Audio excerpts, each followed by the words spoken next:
What do you look for anything differently with your hiring, thinking about because they're serving food than just say a convenience store? Is there any change or any difference in the qualifications? No, because when we hire a new employee, they go through rigorous training on the food service side of it before they're just let loose. You know, we have a good training program here. Hmm.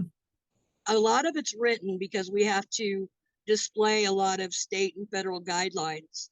Hmm. Um, Also, the employees are required to get a certification, an online certification for food handler safety.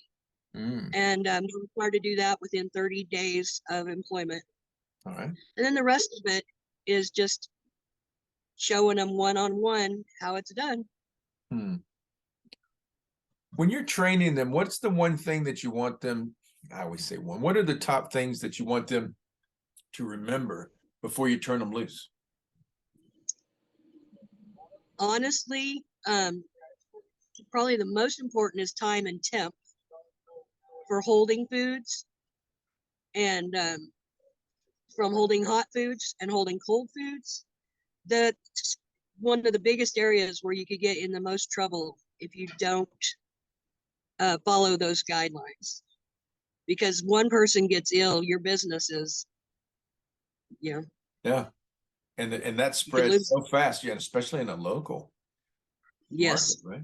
young people that come to work at like a C-store like mine that serves food is thirsting like kind of for knowledge. You Hmm. know, they want to learn everything. And one of my management styles is I want to train my staff well enough that they can go out on their own, but I treat them in a manner where they don't want to. If they show the right stuff. Every new hire starts at the bottom of the ladder and works their way up. Everyone, without exception. Exactly. You included. I have started at the bottom of the ladder of almost any business I've ended up managing my whole life. During lunch, we get the grab and go pizza um, folks that Okay. come in and grab what we have ready to go All right. and for a quick lunch. And at night, it's the pizza orders for families that are sitting down to eat at a table. No, the nice thing about our menu is you can get any kind of pizza you want, any kind of toppings you want, all for one price. We don't charge more for more items. We don't charge more for every item, Hmm. one price. And then every 3 months, there's a limited time offer flavor that Hunt's Brothers puts out. When they're going to come in and just grab a slice of pizza, they're also going to fix themselves a soft drink, probably grab a bag of chips, maybe a candy bar for later. Hmm. Um, so it helps the store sales, the merchandising sales, having the pizza in here. How do you anticipate the changes happening for the recession? Are you going to look at any differences? I don't anticipate any change for my store, Tom. No change for the recession. Right. Not in inside sales. I anticipate fuel sales might lower because there'll be less people on the road. Okay. But as far as my merchandising sales, I don't expect to lose on those. No. Working the store does that. So what is the key then? If you think it's going to be bad times, good times, the store's good, what is your key? Because I know Greg expects you to grow sales every year. What do you do? How do you take responsibility for that as a store manager? And is food a part of that at all? Yes, food is a part of that. I feel like anytime we can bring something in that's new and exciting, gets the town excited about a new product, um, that will increase sales for a while and will increase the sales from last year for a little while.